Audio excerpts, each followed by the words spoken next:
Good afternoon and welcome to the Catalan Cymru revision sessions. This session will focus on A-level politics and will be presented by me, Andrew Merrill from Llanidloes High School. The session will last around 45 minutes where I will go through relevant subject content, and if you have any questions, please use the question and answer function in the top kind of right hand corner of the screen, and I'll endeavour to answer the questions during the session or at the end. The session will be recorded, so the recording and any relevant resources that I use will be uploaded to the e-sgol website in the Catalan Cymru section. So welcome back to our second instalment of politics and the key concepts and values. Welcome again from sunny Llanidloes, your second pop fact about Llanidloes or Montgomeryshire. Montgomeryshire is currently the only constituency in Wales that in the Senedd is represented by all political parties in the Senedd, because we've got a Conservative AM and then there's a Lib Dem AM as a regional, Plaid AM as regional, and also Labour AM, MS, apologies, on the regional level. So to add to my little pop fact last time, that Montgomery is the only constituency in Wales that's never elected a Labour Member of Parliament. So last time we focused on liberalism and we looked at their fundamental values and ideas, and we then had a look at a Section A question and gave you some top tips for a Section A question. Today then we're going to do something very similar, right? We're going to look at conservatism, looking at fundamental values and ideas in a very comparable way, and then we'll have a brief look at a Section B question and see how that then can be answered and can be tackled as well. Next 2 weeks following that then will be the same sort of style. Okay, we're looking at socialism and communism next time, their fundamental values and ideas, and looking at Section C questions, and then the week after nationalism, again the fundamental values and ideas, and kind of mopping up that Section C question, and hopefully a little bit more time if people have got some more generic questions as well. So today's session, what we're going to do is we're going to do conservatism, its fundamental values and ideas, and the Section C question. Now, it's going to be done in a very comparable way. Really, as I said last time, making those links between is the way in which we tie these things together, and we can then memorize them in our heads, which unfortunately in some ways needs to be done in readiness for the exam. So we'll have 35-40 minutes of discussion and then about 5 minutes left for questions and answers at the end. So do feel free as we're going along to put those questions in the top right hand corner. If not, any questions at the end would be great as well. So last time we looked at liberalism, and this, you remember, is a specification for liberalism. Hopefully you've seen this already in your school or your college. So last lesson we looked at these fundamental values and ideas at the top here. All these here. So that is what we're going to do today for conservatism, looking at these fundamental ideas and values here. So doing the same sort of thing, defining what they mean, what the concept of it is, before then linking them together. Next time, same thing but for socialism and communism, and the time after, same thing for liberalism, for nationalism. Now, just one thing I want to point out to you, and hopefully your teachers or your lecturers may have already told you this, is that this bottom point, the impact of nationalist ideas on global politics, which is shared across all of these, socialist ideas on global politics, conservative ideas on global politics, and liberal ideas on global politics, have been removed from the specification for this year. You do not need to prepare that for your exam when it comes. It will not be examined this year. The exam board have confirmed that. So a little bit of a burden, an easing of your burden in terms of knowledge and things you need to do in preparation for your exam. So these are those key values and concepts for conservatism: individualism, elitism, pragmatism, tradition and order, natural inequality, organic society, hierarchy, authority, property, and libertarianism. So what we'll do is we'll take one at a time. So what I suggest you do is you're just writing definitions, and if you're making notes as we go along, to write in your kind of summary definitions of each of these as we go along, and then you can space your page out in kind of this style at the end then, in order for us to make some links between it. So this is what, this is the kind of suggested task that I give to my students, and I'm now giving to you with the instructions at the top, right? And in the boxes of each fundamental value, define the conservative conception of it. It's not what it means, not the dictionary definition, but what does it mean to conservatism? So that's what we'll do first, before then we go on to the second one, which is connecting each idea with arrows to show the links and writing on that arrow to explain what that link is. So let's jump straight in the deep end. Our first one is pragmatism. Right? Now, pragmatism is arguably the most distinct feature of conservatism. Right? Pragmatism involves a flexible approach to society with decisions made on the basis of what works. Not what might work or what in theory might work, but what actually works. And it's the one and only reason actually, why we can't talk of Unit 3 as being political ideologies, why we call it concepts instead. Pragmatism is the very antithesis, the very opposite of an ideology. It's not a list of this is what we do and we follow that. Pragmatism is the very opposite. It's practical, it works, we're going to do that. So no other political concept could, in any sense of the phrase, depict itself as pragmatic. Socialism's got a very clear list of things that it sets out to achieve in its ideology. At its core, pragmatism means a complete rejection of ideology, a rejection of that list of things setting out what they're going to do. And so the pragmatist sees a workable consensus and is guided by the notion of what counts is what works. So pragmatists also adopt a particular stance upon proposals for social and constitutional change, with that guiding principle being, if it ain't broke, why fix it? If it ain't broke and it's working, then why tinker at the edge? Why tinker at the edge just because we want to? If it's working and it's practical, then keep it going. In addition, pragmatism represents a flexibility of mind and a search for practical solutions rather than flexibility imposed by ideologies.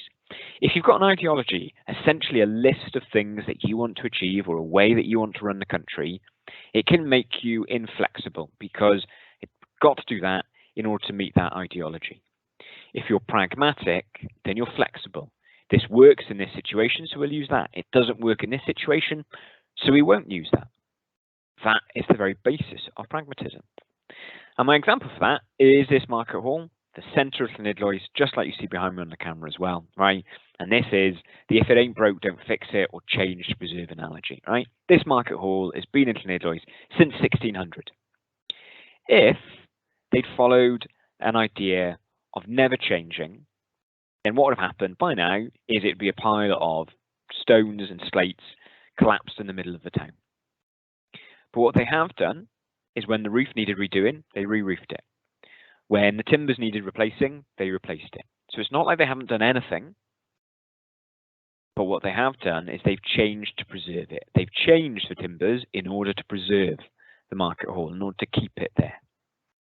And so if it ain't broken, don't fix it, right? If it isn't broken and tumbling down, don't fix it, but you've got to keep the wheels in motion as well. So a summary definition of pragmatism would be this: behavior shaped in accordance with practical circumstances and goals rather than theoretical objectives. Theoretical objectives being an ideology.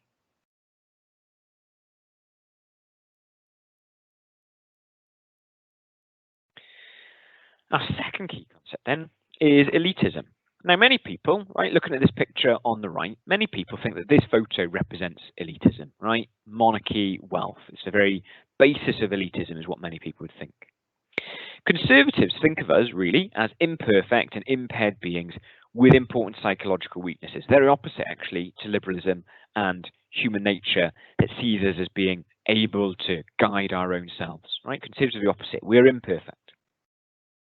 It's claimed that, on the whole, we are creatures that shy away from loneliness and a lack of stability, and that as a result, we crave safety and security because we don't have the ability to fully understand the world. You can see that is the very opposite to rationality in liberalism that we saw last week as well. So it's interesting to contrast this uncertain picture of individuals with that liberal picture of confident individuals who have the ability to set a course for their own lives. And it's futile to organize society based on a series of abstract principles. It's better to operate in a pragmatic manner to give us reassurance based on the circumstances we face at the time, creating the elite. So there's our kind of first idea of a link, isn't there, right? Whatever's practical in that circumstance to help reassure us is what we should do, and that creates our elite.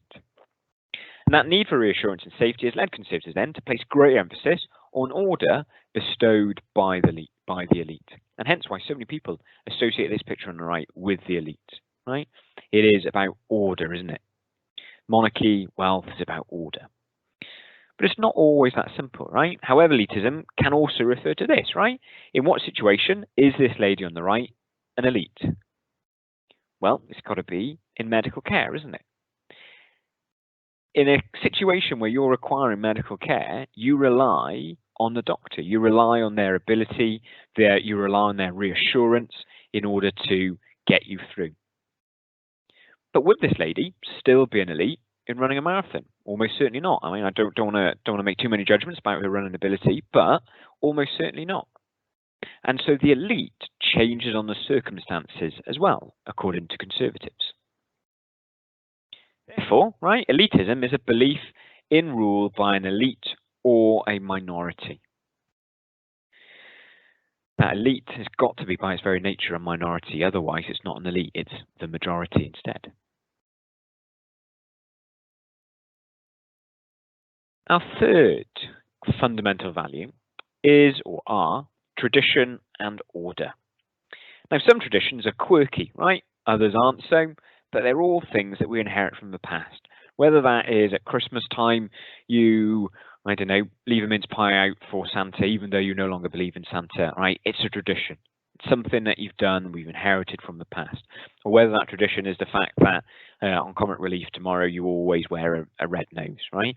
Traditions are something that have come from years and years, and they can be vastly, vastly different.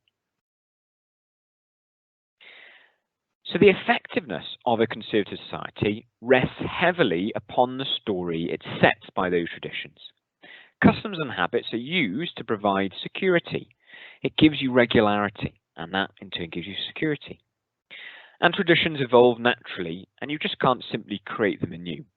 You don't just suddenly create a new tradition and that's what you follow from then on, because frankly, if you do, actually you probably will end up not bothering with it pretty soon. If it's naturally come about, then you will bother with it and it will last for a lot longer as well. So as a result, conservatives argue that change and reform, though inevitable, must be slow, not drastic, respectful, not contemptuous of the past. They will evolve over time. We can't suddenly create these new traditions, these new ways of running a government and running a country. And conservatism sees the state as having more of a disciplinary function. Put simply, the main goal of the state is to provide order and security. That's the goal of state, not to maintain or to ensure our rights, right, our liberty, as in liberalism, but in order to provide security and safety. And like Hobbs, right, conservatives believe that without order, there would be no liberty. And there could be no order until the emergence of a clear, undisputed law backed by that firm authority where we're not willing to challenge it. If we're willing to challenge that law and to not follow that law, then is there any point having that law in the first place? Is it going to preserve our liberty? Probably not. Now, Michael Oakeshott, one of your kind of more modern conservative thinkers, said this, right? Just as plants' new leaves are connected to, dependent on, and explained by the plant's roots and branches, so a society's present direction stems from its past development. So we can see that link between this and what we'll see later, organic society, but we can see that those roots is what the tradition is. It roots us in society and it stops us wavering, stops us blowing away, stops us turning to revolutionary change as well. So tradition and order, well, it's the practice or institution that has endured through time and has therefore been inherited from an earlier period, of which gives us social patterns and order to provide security and stability. Ultimately, that's what these traditions are for, to preserve that order, to give us security and stability. If we're imperfect people, then we need that security and that stability. Our next kind of fundamental value is organic society. Conservatives have traditionally thought of society as a living thing, right? An organism whose parts work together just as a brain and heart and lungs work together in the human organism. They all work symbiotically without question, they just get on with it. And organisms differ from artifacts or machines in two really, really important respects. Firstly, unlike machines, We can't be kind of stripped down and rearranged at will. Our bodies are a much more fragile collection of individual parts, and if we rip out the heart, we can't just simply put it back in, right? Because we've lost the heart. If we rip out something, we can't simply just put it back in and hope to go back how it was before. And secondly, organisms are shaped by natural forces rather than human ingenuity. There wasn't a human ever that invented the human body, right? Because if so, I suppose, they wouldn't be there. But also, there's no human that's ever shaped and invented an animal body. It's all come through nature. And so society is organic if its structures and institutions have been shaped by forces beyond human control and even possibly beyond human understanding. This implies then that that delicate fabric should be preserved and respected by individuals who live within it, according to conservatives. If we look to change it fundamentally, then we might upset that fine balance that exists between power of the state and freedom of the individuals.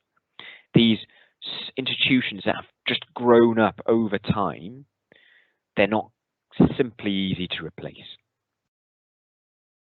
And so organic society, in summary, means a belief that society operates like an organism or a living entity. As it's living, it's natural, and it changes naturally over time. Next, hierarchy and natural inequality.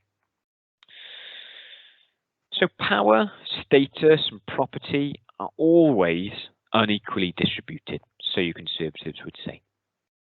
Just as the brain, the heart, and the liver all perform very different functions within the body, various classes and groups that make up society also have their own specific roles as well.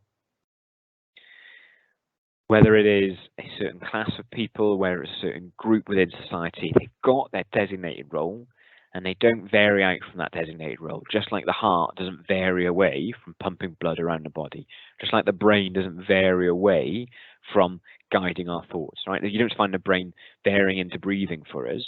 So conservatives would argue these different groups in society wouldn't vary and change their roles specifically. There must be a leader and there must be followers. There must be managers and there must be workers. Think about any workplace. There's always got to be someone who's managing. And for that matter, there must be a group of workers and those who stay at home to bring up the children. And so that changes and varies our power, our status, and our equality or natural inequality, as conservatives would refer to. And they'd argue, quite frankly, this is natural, right? And this idea of equality is a myth because there's always going to be, in different situations, people who are holding more power or have higher status. Inequality in wealth and social position is due to the inequality in social responsibilities. If you are a manager, then of course you are going to have more wealth and you're going to have more status. If you are bringing the children up at home, then amongst the children you are always going to have more power and more status. So social responsibilities change these things, but they're always there. They're always existing, according to your conservatives. So hierarchy, quite simply, is a gradation of social position or status. They don't set out how many gradations that is. They don't just refer to the upper class, middle class, and working class or anything like that. They don't set that out, but they say there is a gradation of social status. Whilst natural equality refers to differences between individuals that are just products of nature. No one's created this, just natural situations have arisen, and as a result, you have some people who are more equal than others, to quote Animal Farm.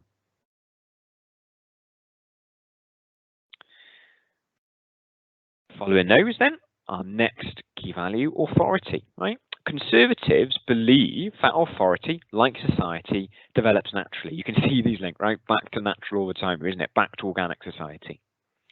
And it arises from the need to ensure that children are cared for, kept away from dance, have a healthy diet, and go to bed at sensible times and so on. Such authority can only be imposed from above, is the idea. Quite simply because children do not know what is good for them. Children do not know what time it is good to go to bed at. Children do not know what time it is good to eat at. It comes from their parents and from their guidance. And conservatives use this concept of children not just to refer to those aged under the age of 18 or 16 or whatever, right? But to refer to anyone in different situations. If you are lower down that social hierarchy, then they might use that to refer to children. And it does not and cannot arise from below, right? In no sense can children be said to have agreed to be governed. When you were born, you didn't suddenly agree to your mum and dad or your carers looking after you. Instead, authority is therefore rooted in the nature of society and all social institutions. We don't agree to it. It just happens. It is just there. And it's there because it benefits us, according to conservatives, or conservatism, I should say. Remembering, that's a good point, remembering here, just like with liberalism and the Liberal Democrats, to separate out the ideology and the party. They're not always the same thing. So, here we go, Thomas Hobbes. It is not wisdom, but authority that makes law, so he said, right? Yes, a very kind of classical thinker, but nonetheless, it's an interesting point. It's not wisdom, but authority. Authority, that natural authority, is what's made laws over the years. And so authority, essentially, is the right to influence others by virtue of an acknowledged duty to obey. We, as human beings, have a duty to obey. Though a duty to obey those higher up the social hierarchy than us, for example, the elites. Property then? Well, property, whether the ownership of a house or savings in the bank, provides security, so your conservatives would argue. In an uncertain and unpredictable world, property ownership gives people that sense of confidence and assurance that they've always got something to fall back on. By owning it, by having that extra money, you've got a little bit more confidence and it makes you less imperfect. Those who possess and enjoy their own property are more likely to also respect the property of others, more likely then to make you law-abiding citizens. So property owners, therefore, have a stake in society. They have an interest, in particular then, in maintaining law and order. They're more likely then to support the institutions of law and order, whether that's the police, the Secret Service, etc. Whilst property is also an extension of people's personality, they'd say. It is also handed down from generation to generation, so people simply act as a custodian of that wealth as well. So it's not just that it gives you confidence, but you're a custodian, it changes your personality, or it's an extension of your personality. You think about a house, right? Whoever house you're living in, it probably reflects their character to some extent in how it's been decorated, if nothing else. So property essentially means the ownership of physical goods or wealth, whether by private individuals, groups of people, or even the state, even the government. It doesn't have to be just individuals. Lastly then, our last key concept, right, libertarianism. Now libertarianism refers to the range of theories that give priority to liberty over other values such as authority, tradition, and equality. So libertarians seek to maximize the realm of individual freedom and minimize the scope of public authority, typically seeing the state as a bit of a principal threat to that liberty. And the two best known libertarian traditions are rooted in the ideas of individual rights, so they are quite closely linked to liberalism, and laissez-faire economic doctrines, right, which is particularly key to those of the conservative new right or neoliberal groups as they're referred to. So on the kind of face of it, these seem like anti the other concepts that we've seen. But largely conservatives will see libertarianism within the economic sphere. So they won't use it to undermine tradition and authority, but they will use it to create a free market. They will use it to justify unfettered capitalism and your ability to make as much money in whatever way you need to. So in summary, libertarianism is a range of theories that give priority to negative liberty over other values such as authority, tradition, and equality as well. So what you've done there then, right? Apologies. Individualism from a conservative perspective. Individualism, the actions of individuals combine into a cohesive whole. In this relationship between the individual and society, conservatives emphasize the need for a high level of cultural similarity. So it's not about being individual so that you're different, but that you are part of a wider whole. Balanced by the idea that we must face responsibilities towards others. In liberalism, it's about our rights. In conservatism, it's much more about our responsibilities. So unlike liberals, conservatives are not only overly concerned with despotism of custom or tyranny of the majority. The mindset instead of conservatives claims that the individual can only flourish when we are all part of a cohesive and orderly society, when we are part of a society that's got order, where we know where we stand. So to kind of refer back to what we saw last time, right? Our atomic individualism, that collective, rational, autonomous individuals is liberalism. Conservative individualism is this, right? Where we are based, or who we are is based on society and our relationship within society, which differs to this concept of collectivism that we'll see in socialism next week, where people are bound together by those common bonds. So liberalism, conservatism, socialism, really, maybe nationalism at the end as well. So in summary, individualism is the belief in the prime significance of the individual's role in society over any grouping or collective body. So this is what you'll have got now, hopefully, right? Your definitions for each of these. And so I'll just pause for 30 seconds. So just quickly scribble down on a piece of paper these things, not the whole definition, just these key words, right, in that order with a bit of space between, so we can make some links between them to do this second stage of our task, right? So in fact, I'll leave it like this, just for 30 seconds.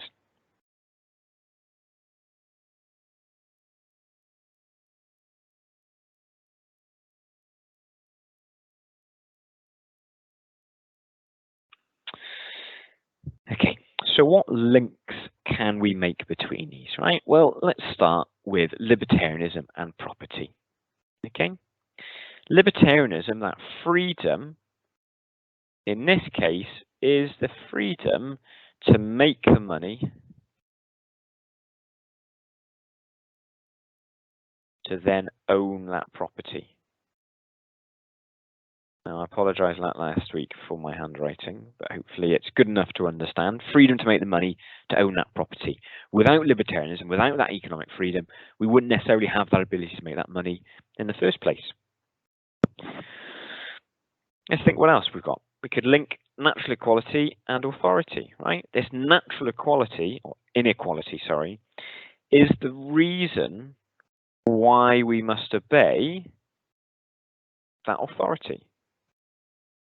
Without that natural inequality, we wouldn't have a reason to obey that authority, because there wouldn't be a kind of strata in society, which means that they're someone that we have to listen to. As Hobbs said, right, authority makes law. Without that natural inequality, placing those people able to make laws over other people, we wouldn't have that authority to make those laws in the first place.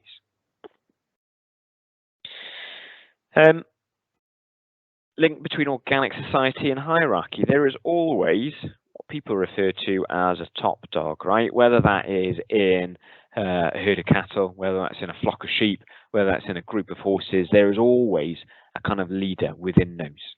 There is always that top dog, as people refer to.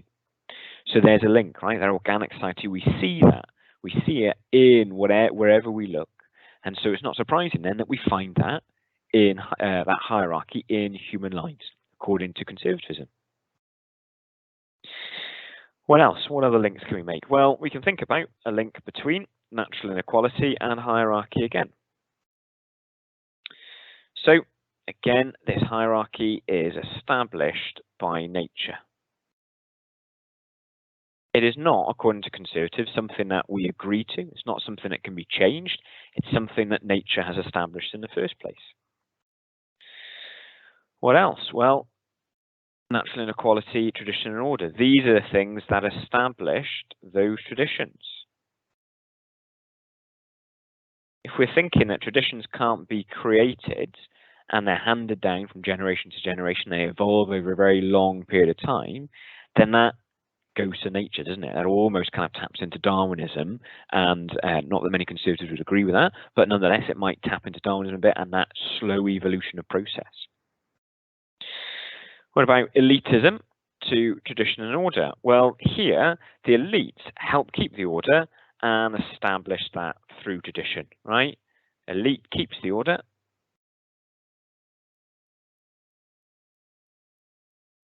And it does that through tradition.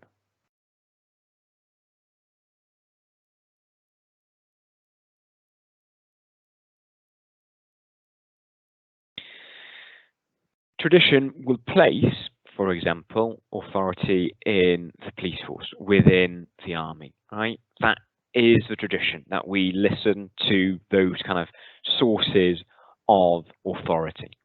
And so tradition has created them in the first place. I'm just going to get rid of these marks a second so that we can carry on adding some more. Our pragmatism is what decides our elites, right? What practically works in certain circumstances. That example I gave you of the lady as a doctor, right? In that circumstance, it is practical that we establish the elite as being the doctors. In a healthcare circumstance, it's practical we establish them as the elite. When it comes to running a marathon, it's practical that we don't necessarily still establish the doctors as the elite, because it's people who have the greatest fitness that's going to be the elite in that.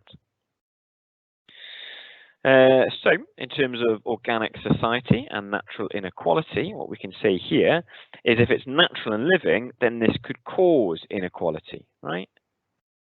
The cause of it. Just like you'll have two different trees planted at the same time, meters apart from each other, and one will grow bigger and taller than another because of organic society. And so that creates that natural inequality. There's an inequality between those trees, and we as humans are no different. So of course there's going to be that inequality. Pragmatism and property. Well, it's practical to allow the elite to look after that property.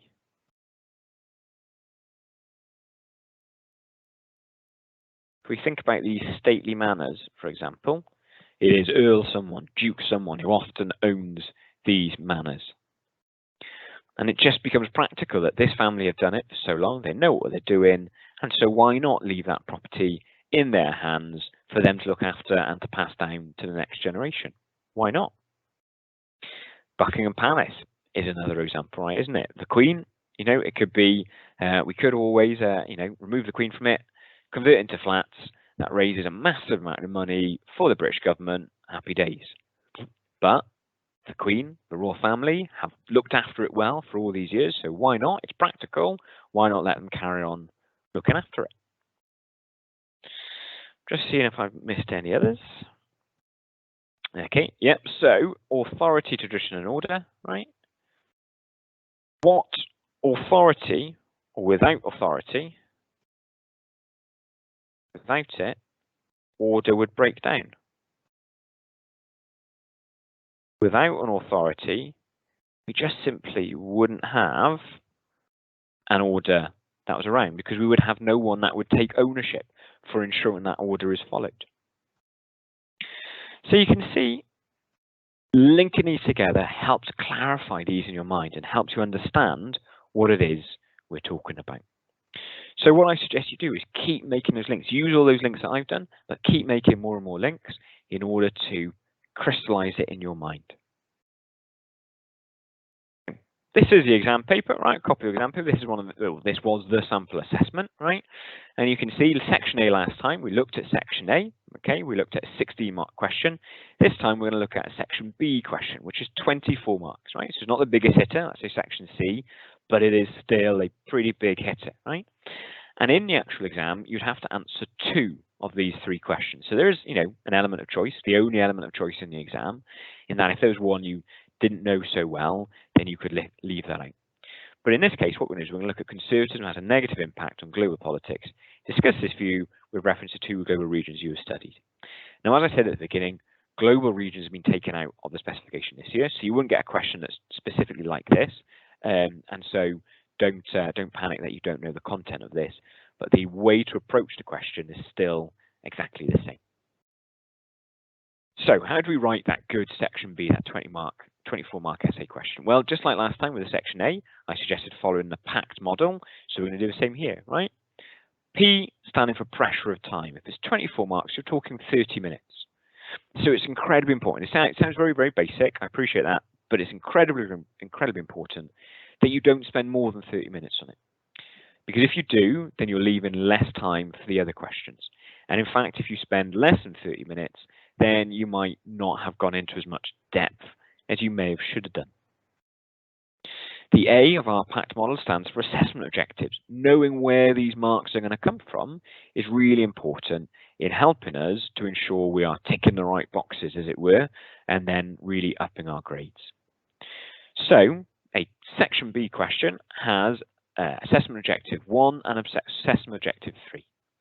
Assessment objective 1, essentially the same as section A, is knowledge, right? Your use of evidence, examples, including the use of key political thinkers, right? Whether that's Hobbs for conservatism or any key thinker that you've done as part of conservatism. And AO3 is your ability to analyze, evaluate, to construct arguments, make substantiated judgments, and draw conclusions. So in this case, where it's saying it has a negative impact on global politics, you're obviously going to need to construct an argument that it does, construct an argument that it doesn't, and then you need to make judgments as part of that. How does that prove that it does? How does that prove that it doesn't? And then ultimately you need to draw a conclusion, right? Does it have a negative impact or does it not?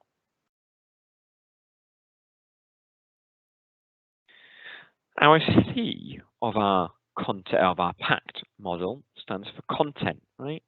Now this is indicative, right? This is an idea of the types of things you might include, and you'll always see this. If you're doing past papers online and you're marking them yourself, or you're looking at the mark scheme before you write them, you'll see that it'll say indicative content. This is an indication of what you might include, but ultimately you might include different stuff that isn't on there, and that's fine. They'll still give you marks for it.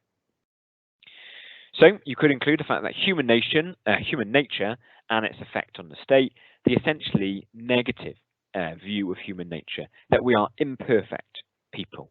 We need support, we need security. And so that's going to be reflected in global politics, isn't it? That we are imperfect as nations, that we are going to need to collectively work together. There is some element that is a positive impact, right? The realist conservative view of global politics dominates most of the 20th century, and it is conservatism's view on our psychological limitations that's had the biggest impact on the realist position of global politics. That pragmatism of conservatism has meant we've taken a realist position, something that is going to work in reality. And then whether that might be, an example being, the failure of the League of Nations, and so the realist idea was to create a United Nations that built on with practical solutions to failures of the League of Nations. Conservatives will recognize power seeking as a primary human urge. We are selfish, we are greedy creatures who are in fear of others and who may pose a menace to circumstances. So in order to ensure our well-being, that we aspire to control the actions of others, therefore, right, conservatives would suggest global politics can bear that in mind and work against it. Once we know that, once we understand that, we can then work against it. We desire power after power. We can do nothing to alter our human nature. It's unchangeable, it's fixed, and it's given. Knowing that, some conservatives might say has a positive impact on global politics, because it means we've understood the world we're in, and so we can use our the best tools we've got to do the best we can, but also understand that we're never going to be perfect either. What's negative about it? Well, the fixed nature of human behavior could not account for such dramatic, peaceful change. Conservative belief in basic human urges means that they saw conflict as inevitable between individuals and states alike. If we aren't going to be limited by our rationality, by our ability to sit down and work things out, then there's going to be conflict, and that's inevitable. And that, of course, is going to be a negative impact on global politics. Therefore, peace is impossible to achieve. Peace was a utopian delusion. However, the end of a Cold War did occur without open conflict and could be an example you'd use. And note here the link between these fundamental values and ideas, right? In that positive, in that negative, we've got links between hierarchy, authority, tradition, pragmatism. And this is really why I'm focusing in revision sessions on those fundamental ideas, because understanding them gives us the best basis we need to build on and just use examples then to exemplify our arguments in these different sections, in these different types of questions. There's also some element of fairness, right? Conservatism has a good idea about fairness in terms of positivity, right? Fairness is a universal concept that makes no sense to conservative influence realists. Unlike socialism or liberalism, conservative places order and security at the heart of its at the heart of its thinking. Rather than creating a better world, conservatives just want to maintain this one and to do what's best for this one. And for realists, fairness is not the key motivator in global politics. Instead, moral, ethical considerations are not as important as the national interest. But that's not to say then there's no such thing as right and wrong, but we've understood it is the key. Whilst negatively, moral relativism causes problems for conservatives. There's no universal morality. Questions of right and wrong, what's fair and unfair, what's acceptable are not the same world over, and that's going to have a negative impact on global politics because we don't understand the same thing together. The only universal considerations that make sense is what's good for the state. However, conservatives view traditional values and customs as being crucial in creating a sense of identity, rootedness, and belonging. So you can see there are negatives and there are positives. So when we looked at assessment objective 3, it talked about constructing arguments and then debating and then concluding. Constructing your argument is identifying the negative impacts, then identifying the positive impacts. If we were to go back to this other one, right, discuss the idea that nationalism is more cultural than political. Initially, you'd construct an argument that it was more cultural than political, and then you'd construct an argument that it was more political than cultural, before you came to a conclusion as to which one it was more than the other.